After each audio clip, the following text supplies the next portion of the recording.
Alrighty, well, thanks everybody for joining us today for this Heritage Area Grants information session webinar about mini grants and project grants that organizations can take advantage of by virtue of having their project take place within a heritage area.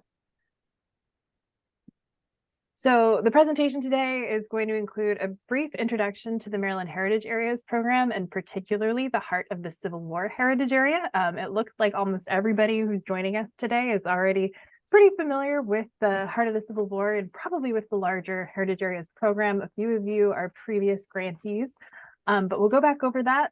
And then we'll talk about the guide for this year's mini grant round, which is going to be a little bit different than previous years. It's just a little fast tracked this year.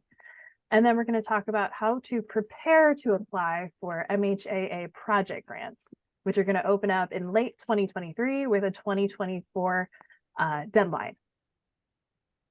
So a quick introduction. My name's Emily Hubner. I am the Director of Operations and Programs with the Heart of the Civil War Heritage Area. Joining us also today is Elizabeth Chateau, who is the Executive Director of the Heart of the Civil War. And then also in this photo and on our team is Rachel Nichols, who is our Washington County Assistant and the newcomer house manager for our visitor center on Antietam National Battlefield. Rachel is going to be your local grant contact if you're located in Washington County. Liz is generally the grant contact for Frederick County, and I focus on Carroll County, but all three of us communicate. So these aren't hard boundaries, but those are kind of we're local grant contacts for our three different counties. And I also want to mention that we're going to have another team member joining us soon. And you will probably start hearing from her around August 14th. And so she's going to be coming on board and working in administration and communications. And so it's very possible that you'll have contact with her sometime soon. And we're very excited to have her coming on board. So quickly about the Heart of the Civil War Heritage Area, we have a kind of new mission statement and a brand new vision statement as a result of a recent strategic planning process we went through. So the Heart of the Civil War Heritage Area, with its partners, preserves and promotes the historic sites, towns, cultural landscapes, and diverse stories in Carroll, Frederick, and Washington County, Maryland. And then our vision statement is a vast and diverse audience engages meaningfully with the past and present in the Heart of the Civil War Heritage Area, carrying their experiences here into the future. And then the image I have here on the right is actually a newcomer house porch program about Civil War medicine. So about the larger Heritage Area program, there's actually 13 different heritage areas throughout the entire state. We're located here in Carroll, Frederick, and Washington counties. You can see that we have big blue swaths in Frederick and Washington counties. And then in Carroll County, a lot of it is roadways, a lot of it is municipalities. A lot of it has to do with troop movements during the Civil War. And so those are the boundaries for Carroll, Frederick, and Washington counties in the heart of the Civil War. And we have a way for you to look more closely to ensure that your project is taking place within our boundaries. I'll talk about that tool probably later. And if you aren't sure, feel free to reach out to me personally as well. So some of the services that the Heart of the Civil War offers includes workshops, talks, resources. We send out the Mason-Dixon Dispatch. It's not quite a monthly email. We wait for a critical mass of things or for a particularly important opportunity to come up. And then we send out that email via MailChimp. We highlight events and classes and deadlines, for example, for grant programs like our own and also other grant programs that local organizations should be aware of. We also offer technical assistance.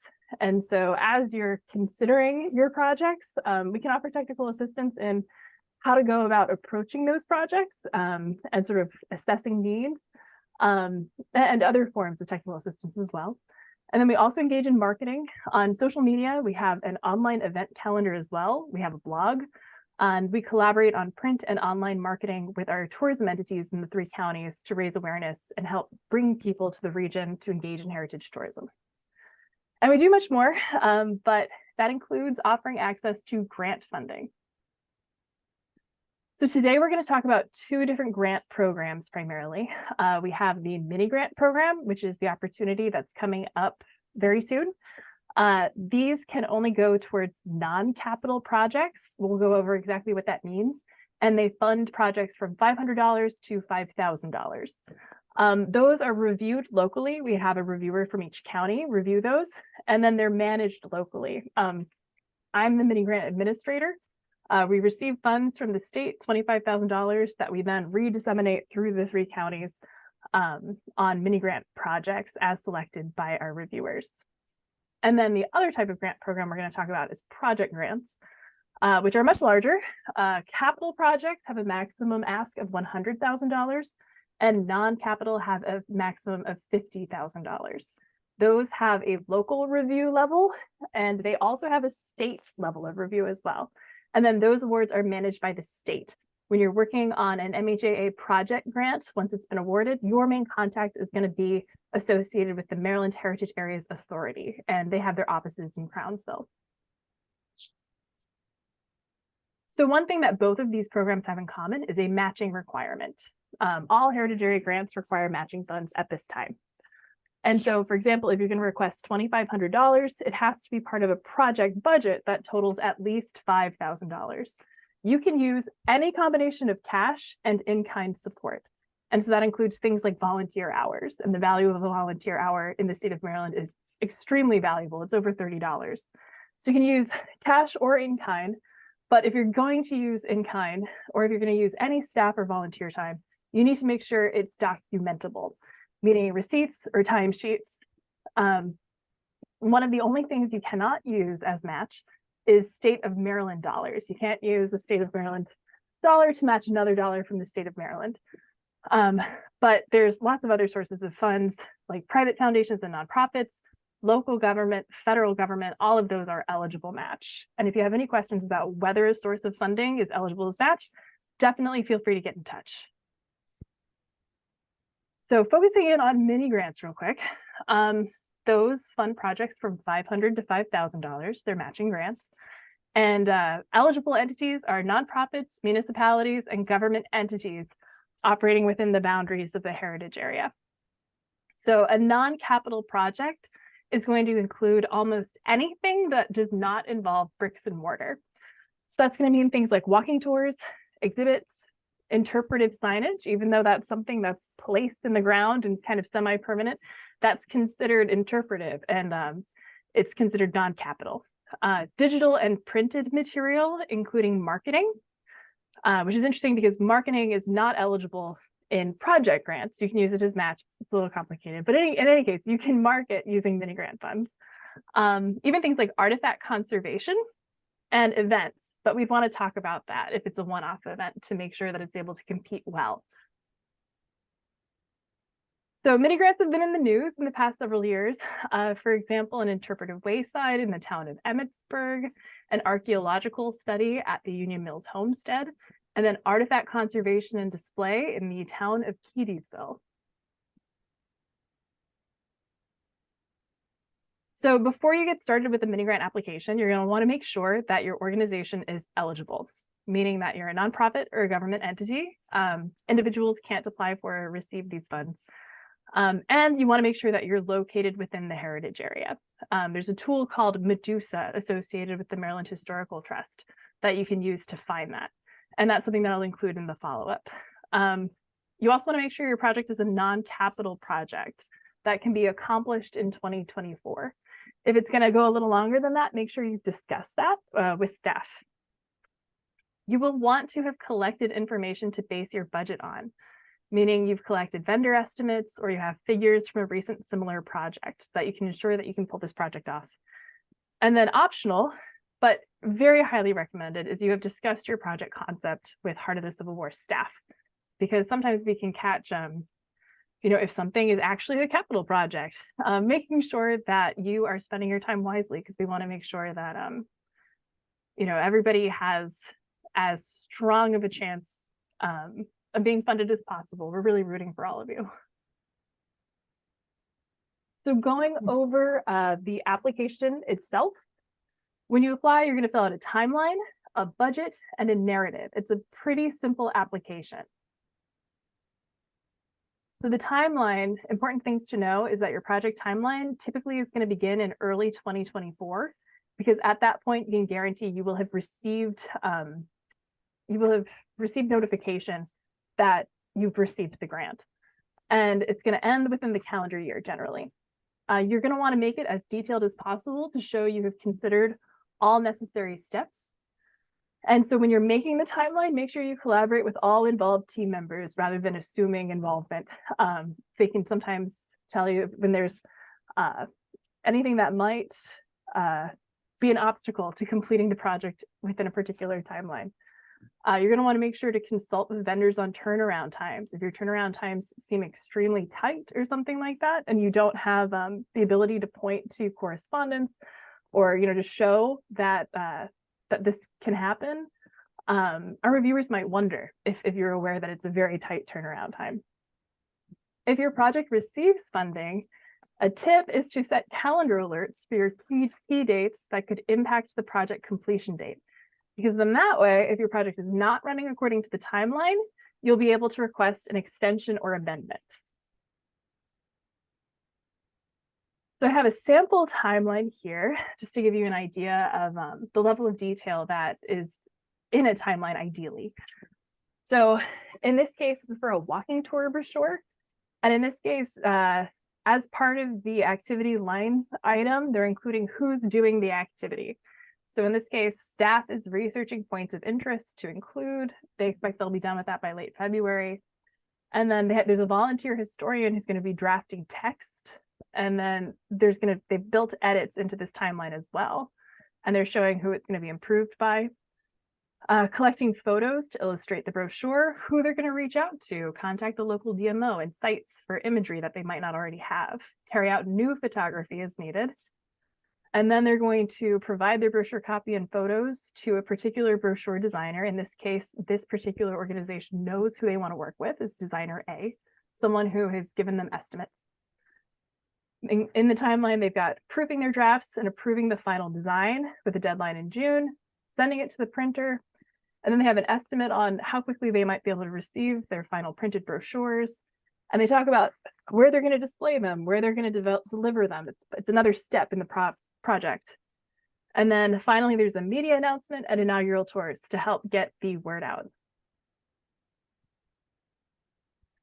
So moving on from timeline to budget. In this case, more detail is better. Definitely show specific line items. Indicate the basis for your costs. Ask vendors for an estimate or use figures from a recent similar project. You'll want to show how you would modify the scope of your project if you're only partially funded. There's a partial funding question that's part of the mini grant application. And so if you make it easy and you're able to refer to just a line item or a component in a line item, that'll make answering that question easier. You'll want to know where your matching funds are going to come from. And remember that in-kind support, including volunteer hours or donated materials or donated services, also count as match. They'll just need to be able to be documented. And then another thing that counts as cash match is staff time, because if you're spending money on your staff, that counts as cash match. However, you have to be able to show that their time was spent on that project specifically. So some sort of documentation of that. And then up to 10% of the grant funds requested can be used for indirect costs.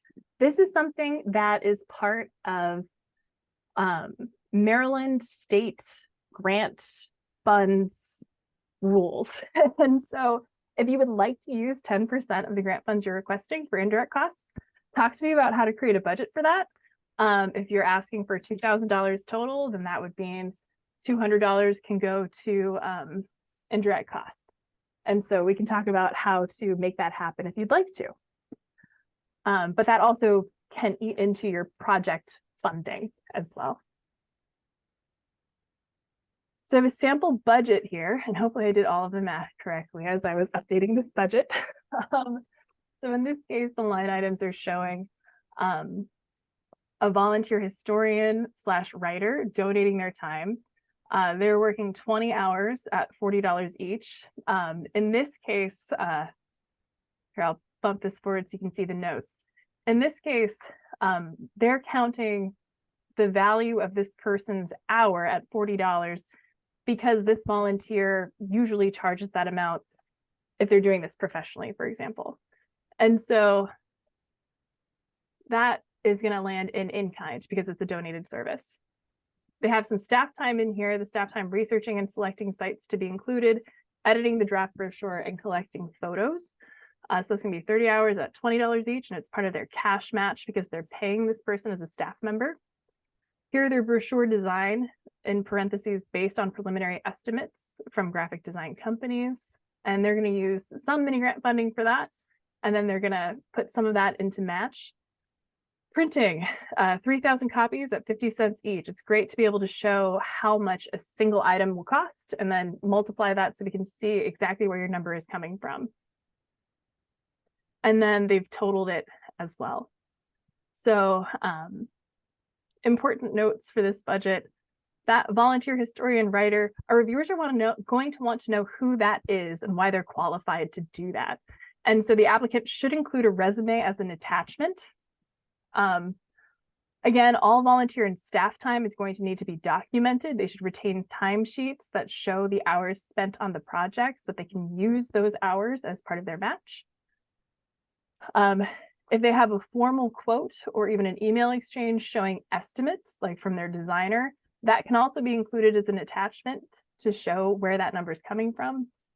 And then also a reminder to always remember to total your columns and line items and double check your math, because every now and then something doesn't add up correctly and it winds up impacting the final award that someone's able to receive. So then after the timeline and the budget, there's a number of narrative questions. So among that is, does this project have urgency? This is a huge question. We often receive requests for funding that far outpace the funds that are available.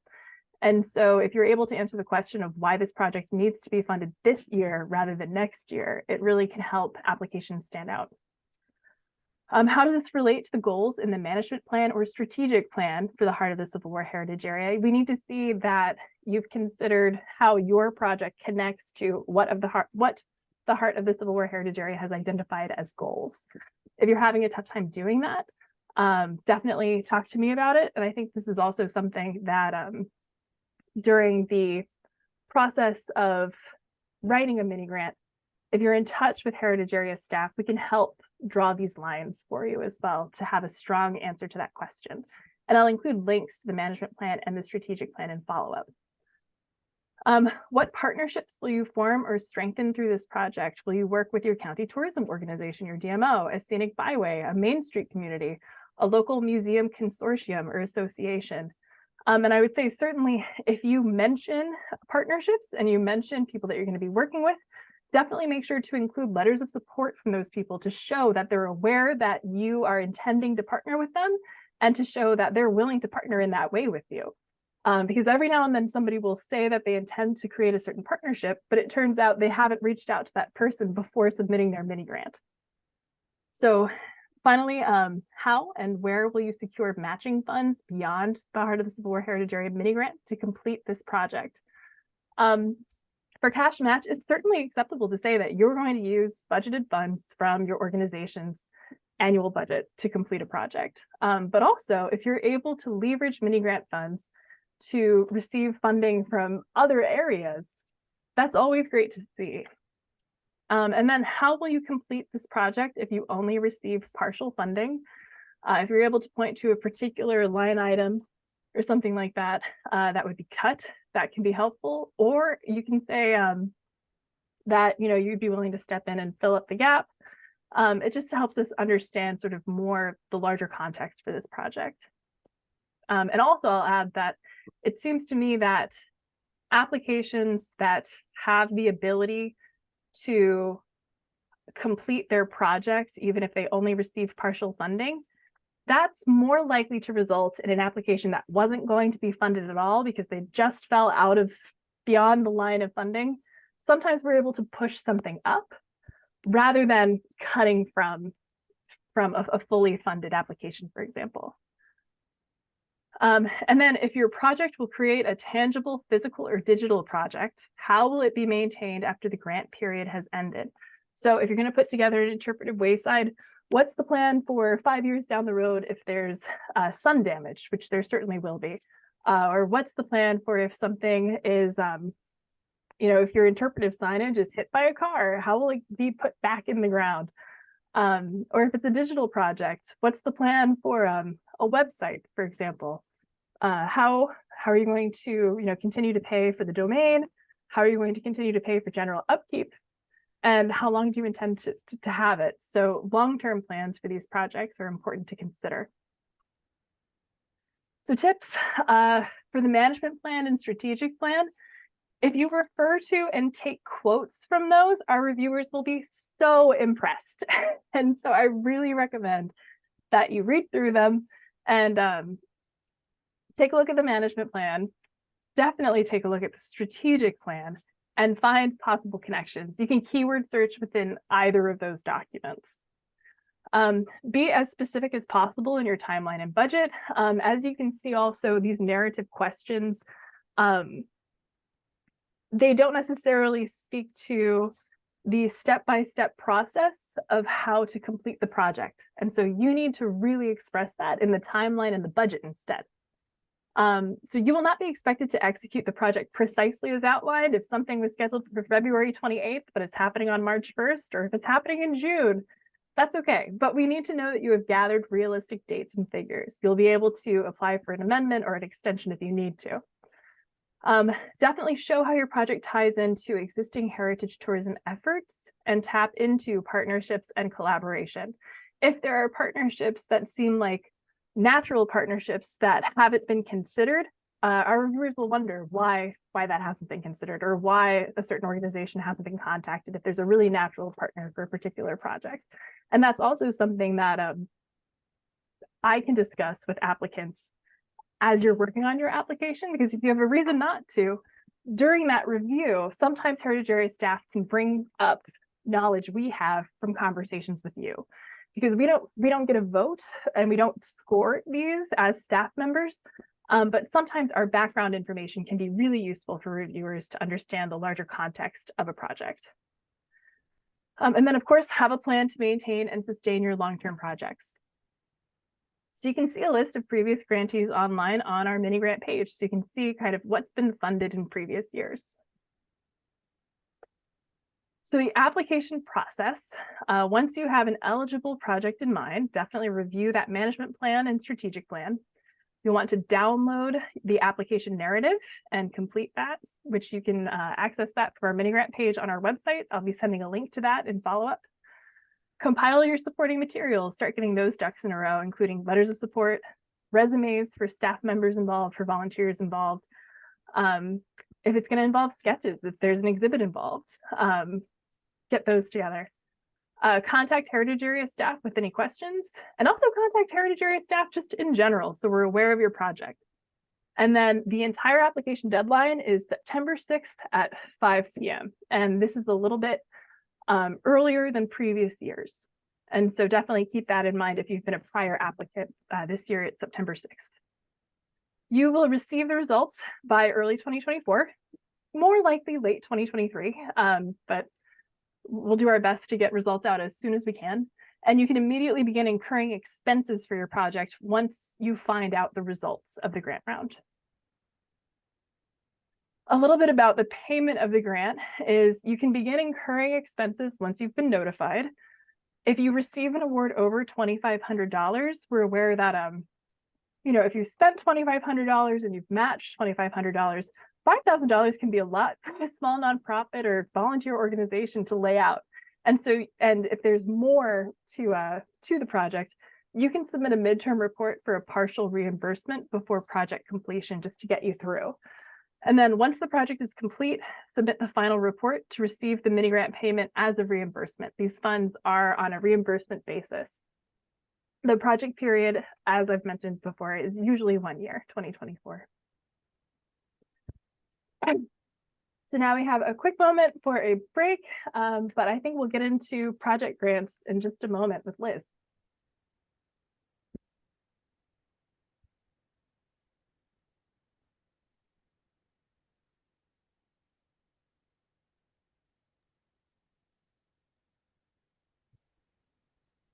Thank you, Emily, for this. I was actually only here for the mini grant. Is it okay if I duck out for the other portion? Yeah, Mary, I think that's fine. Okay. Thanks for Thanks so joining us. much. I'll take it personally.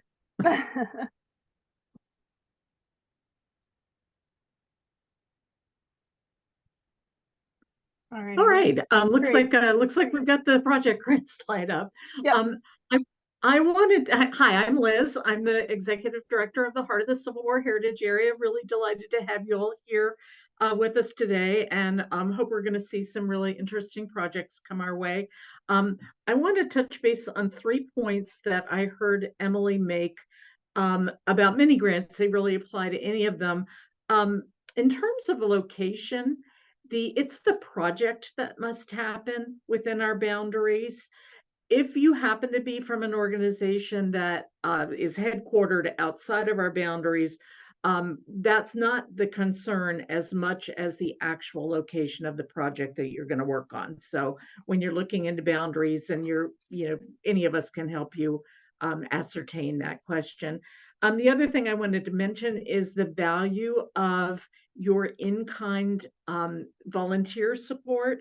When that is coming from somebody providing a professional service, something that they normally undertake as a consultant, or it's a fee-based service for them normally, but they're giving it as a volunteer, that's great. And you can use their market rate, which you must document. But any other run-of-the-mill volunteer, or even if it is a professional service, but it's just easier to use the independent sector value of a volunteer hour in Maryland, that's fine. And the last time I checked, it was literally over $31. We can help you figure out what that generic value of a volunteer effort of hour is, but it's if you go to independentsector.org, you can find it there. And then the last thing I wanted to mention was about partnerships. When you're describing partnerships, either in those mini grants or in these big project grant applications, we really are most interested in the partnerships that are specific to your project that you're proposing. What is the nature of that relationship? How is your partner contributing and supporting your effort there? A little bit less interested in just sort of a generic, here are the groups that we work with a lot, that we're generally supportive of each other. We really want to know, what is the nature of the partnership as it pertains to the project for which you're requesting funding. But let's go on to the next slide. All right, so MHAA project grants, that's Maryland Heritage Areas Authority project grants. These are grants that applicants may only approach by going through their certified heritage areas. So if you've got a project happening in Carroll, Frederick, or Washington County, that's going to be the Heart of the Civil War Heritage Area.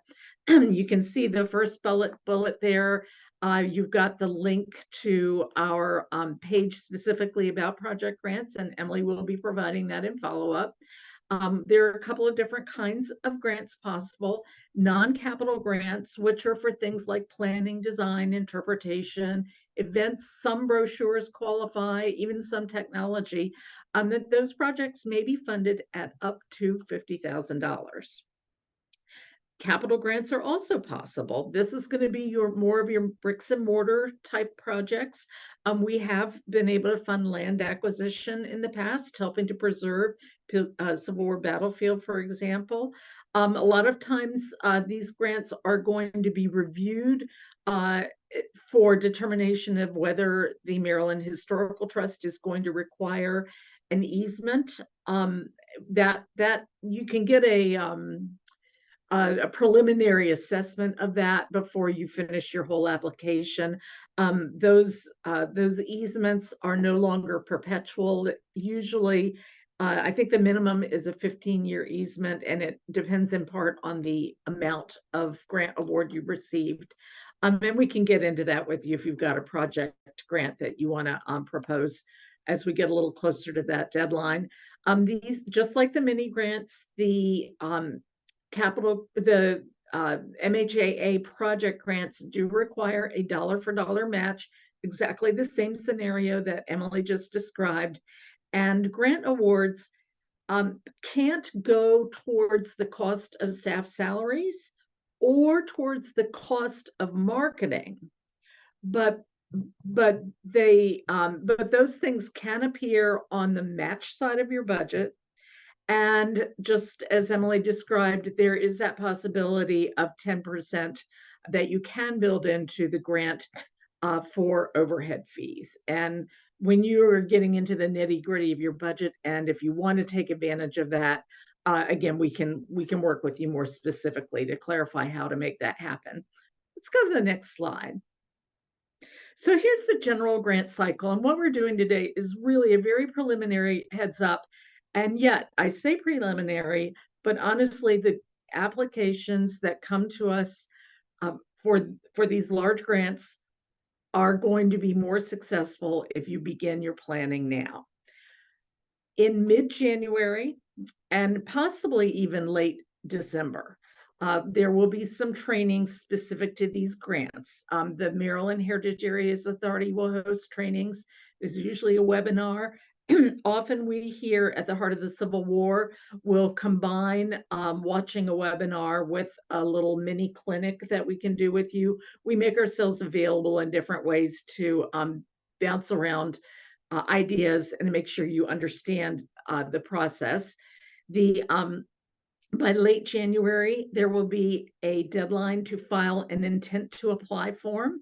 Intent to apply is a very easy form, and there is nothing in that form that you are held to. You can change your project if you need to. You can decide you're not going to apply at all. There's a lot of leeway there, but it does help everybody, us locally, in terms of giving us a sense of what we may need to plan on in terms of time management and working with you in the number of grants that may come our way. It also helps the advocacy with the state budget, because we don't know how much is going to be available for grants to heritage areas until the general session has finished and the budget is approved. We've been very fortunate to consistently receive $6 million that becomes 5.1 million of which that is available for grants. That's been pretty steady for the last few years, but we still have to be ever vigilant. And at the point that you're working on your applications, we don't know the answer to that yet. The session hasn't ended. This is all state money. So by mid-February, we will have set a date that that is an optional deadline for you to submit your drafts and get some feedback from your local grant reviewer. We will take your draft in whatever form you give it to us, and you don't have to wait until then to ask us questions. We really make ourselves available to you because we are invested in your success with this grant application. That said, $5.1 million to go out in the form of grants is about half of the demand that this program typically gets. And we'll talk about that in a minute later. So we do unfortunately have the experience of really great grants that just don't get funded because sometimes there simply isn't enough money to go around. The only hard deadline that I can tell you for sure right now is the date by which you must have submitted your project grant in its final form. And that is going to be March 4th this year. By July, mid-July, it's usually the second Thursday in July, the Maryland Heritage Areas Authority will have voted on the grant awards, and almost immediately you're receiving emails, and you can then begin working on that project, expending funds from your project budget if you get that happy news that your grant was awarded. You can start spending your money, but it's probably going to be somewhere between September and December before your grant agreements are mailed and fully executed. And they do give you some portion of your grant up front. But those first disbursements are probably not going to have occurred until somewhere between November and February. So just keep that in mind as you think about your projects. You probably will want to know that you've got some of that match portion of your project available that you can go ahead and start spending, because there's a little time between when you find out you're getting the grant and before you see the actual money. Let's go on to the next slide, please. So this is a screenshot of our website, and you're looking at the very bottom of our homepage. This is where our stakeholders section exists. A lot of the rest of our website is really aimed at consumers, people who are thinking about maybe they want to come and visit our heritage areas, see your sites. But this is where, as our partners and our stakeholders, you can find out a lot of the information you need to know to take advantage of our benefits. And she's pointed the arrow to that page where all of our information on mini grants, all the forms you need, and much of the history of the types of grants that have been project funded can be seen. Let's go to the next slide. So, and so this is what part of that page looks like. And right now, if you go there, all the information for the grant cycle that is pertinent to fiscal year 24, the year we're in now, that's all up there now. As soon as we get all the details, the new applications, the new information about the fiscal year 25 grants, which is the round that we're looking ahead to, that information will show up on this page. But right now, it can be very useful to get acquainted with the materials from fiscal year 24. So we leave them there for that purpose. And you can also, I don't know if we put them in yet. If we haven't, soon we'll get those grants that were announced just a couple of weeks ago. And our heritage area did very well. Give you some encouragement. We tend to have a really, really strong track record with bringing grant monies back to the 3 counties that we serve. So we were pleased. And let's go to the next round. So yeah, this is a message I started with. Get started now. And one of the ways that you can get started, if you don't already have an account for your organization, set yourself up with the grant software. And you can do that now. And even if you decide you're not going to apply after all, it still can be useful to have this account. There are other grant programs. Our grants are the Maryland Heritage Areas Authority, but we align very closely with the Maryland Historical Trust. We're not the same, but we're close. And the MHT also uses this portal for their grants, for their preservation award nominations. There are a number of things that you may find it handy just to go ahead and get yourself set up with an account. It also means it's done, so that when it comes time to apply, to submit an intent to apply or to actually begin a grant application, that's just one less thing that you have to think about. So this is the page that helps you with that. And we've got some instructions on our website on that projects grant page as well. Oh, Emily, I think just made that a little bigger for us. There we go. So other ways to get started. If you go to that project grants page, look over the fiscal year 24 guidelines and the application form. They're both right there. They may change, but they won't change a lot. I will tell you, the fiscal year 24 application did change a bit, but only in good ways. Much more simple, much streamlined. If you've got a history with the earlier versions of that application, it's always a heavy lift. And I won't say it's an easy application now, but it's easier for sure. And I don't expect any big changes. There might be a few, and as soon as we've got the FY25 guidelines and application, we'll get those up there. But I think you would do well by going ahead and getting familiar with what was the case last year.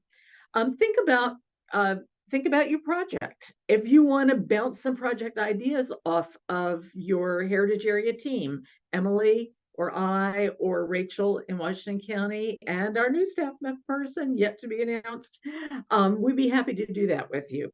And then when you've honed in on what your project may be, go ahead and begin to research and identify contractors or consultants and the methods or techniques that you think you're going to put in place, those things that, and individuals that and firms that will best serve your work and also fulfill the standards of the field. That will be something that folks are going to look at. So if you're going with a certain firm or a certain technique, or you've prioritized, a certain aspect as sort of the first thing that must happen, you're going to want to explain all that and back it up with what that reasoning was. And so now is a good time to just start doing that before you have the pressure of actually filling out the application. If your property is currently under an MHT easement, it's a good idea to go ahead and talk to the easement program staff early on. And also, it doesn't hurt if you're anticipating a capital project that may be work on a preservation work on a building, for example. You can also bounce some ideas off of them now.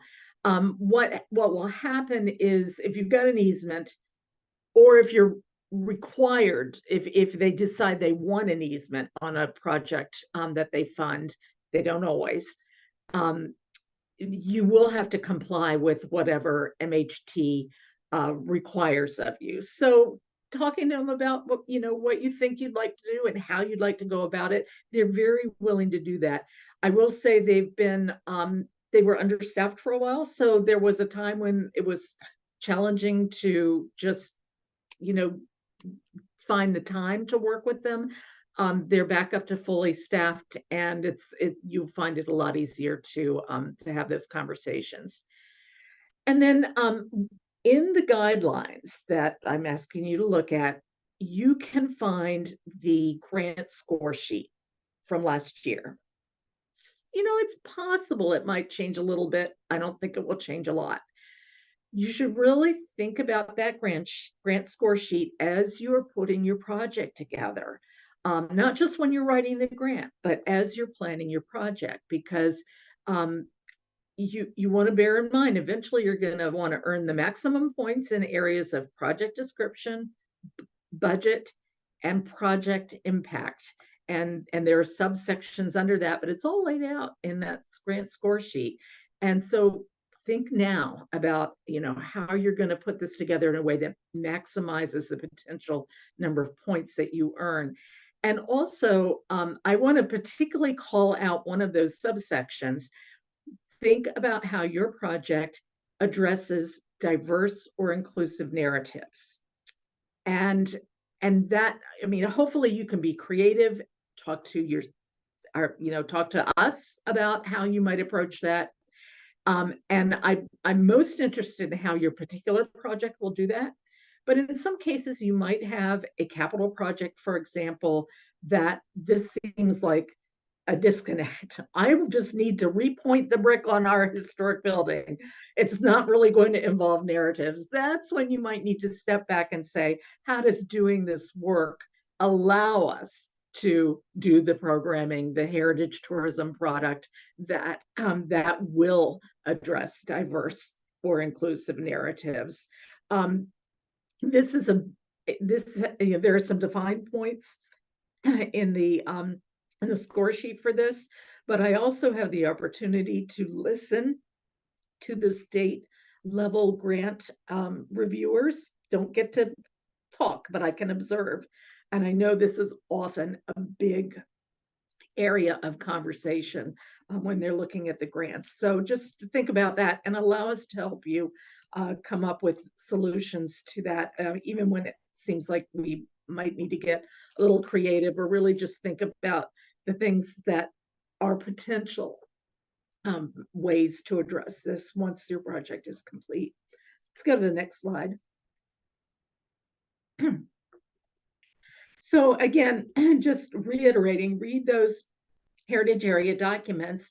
And we now have both a management plan and a more recent strategic plan. Do look at both of them. They are both still valid, but pay a particular attention to our broad goals and our interpretive themes. And talk to your grant contact. You're going to, whatever county you're in, you've got somebody assigned who's going to work with you on that project. And let's go to the next slide. After you submit your ITA or your intent to apply, first of all, be on the alert for communications to the person that you identify as the primary contact for your organization. You're going to put that in your intent to apply. You're also going to be asked to do that when you do the real application. This needs to be somebody who checks their email and can respond to whatever may come, to your organization about the grant. It might come from one of us locally. It might be an automated message from the grant system, the portal that the MHAA uses. But you want to be on the alert for that. And it should be somebody who, is pretty familiar with your grant. I would not recommend that this be your paid grant writer if you are going in that direction. It should be somebody from your organization, because this will be somebody who stays with it for the life of the project. Your local heritage area contact, that's going to be Rachel, Emily, or myself. After you submit your ITA, this one's really important. Listen to this. We're going to send you a grant score sheet that is customized for our local review. I've already asked you to look at the score sheet that appears in the guidelines from last year. That's important. That will take you a ways. After you submit your ITA, you're going to get the version that our local reviewers will use. Your grants are going to be reviewed at a local level and again at a state level. The local score sheet has all the same criteria that the state score sheet has, but it's got a couple of additional possible points to be earned. And this is in the area of projects with Civil War focus and projects with 250th anniversary focus, looking at the nation's 250th. This is not a massive number of points. It's not likely to make or break whether you get your project funded, but it might just enhance your score a little bit. And we give a very detailed rubric. And if you follow that rubric, which sometimes is as simple as citing a page number that relates to how your project is tying in, say, with a theme, you can earn some points that way. And I think that we've had projects that might have fared better at the local review level if they had remembered to pay attention to that local score sheet that we send. But it's also triggered when your intent to apply comes to us. You won't see it prior to that. We are here available to help you as needed, but we look to you to initiate that communication. We're not going to force our assistance on you. For example, that draft that we, strongly suggest you send our way, even if it's just a partial draft. We'd be happy to look at that. We don't make you do that. But I can tell you the organizations that succeed typically have taken advantage of this opportunity. And I would say when if you're writing that draft and you're not sure how, you're not sure how to prioritize things, put your effort first into that budget. Even if we only get to look at a partial draft in February, the draft budget might be the thing that's most important. A lot of times, reviewers turn to the budget as the very first thing they look at. And if that budget isn't making sense to them, it can color the way they read everything else that you present in the grant. So I'd say prioritize that. We'll take as much or as little as you can give us and provide you with some feedback. And then, as I said, there will be additional grant trainings that will be much more specific And we'll also get into the technology aspects of that portal a little bit more.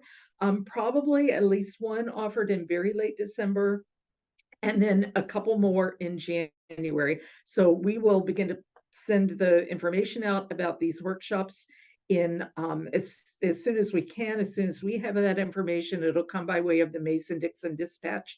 That's our e-news, and you can subscribe to that if you haven't already on our website, or just let Emily know and she can help you with that. But that's what you want to look out for, the news about this grant round opening in these sessions through the Mason-Dixon Dispatch. Let's see another one. Another slide, Emily. So this is it. Here's your local project grant contacts. So we have Emily, who, as she already told you, typically takes all our Carroll County applicants under her wing. I work with Frederick County. Rachel Nichols, who is our Heritage Area Assistant in Washington County, takes the Washington County applicants. We do work very closely together. Sometimes we switch things up a little bit. I, for example, happen to have a very strong museum background. So maybe there's a museum project that happens in a different county, but I end up weighing in on a little bit more. To kind of, we're not hard and fast about anything, but this is your general guidance. And as soon as whichever county you fall in, whichever one of us is going to be your local contact, will be in touch very shortly after your intent to apply has been received. And those are just some things that I really thought would be good for you to be thinking about now. And I'll turn it back to Emily to facilitate a little question and answer. I think you might be muted. Yes. So Yeah. sure, that concludes kind of our presentation section. So I'm going to stop recording.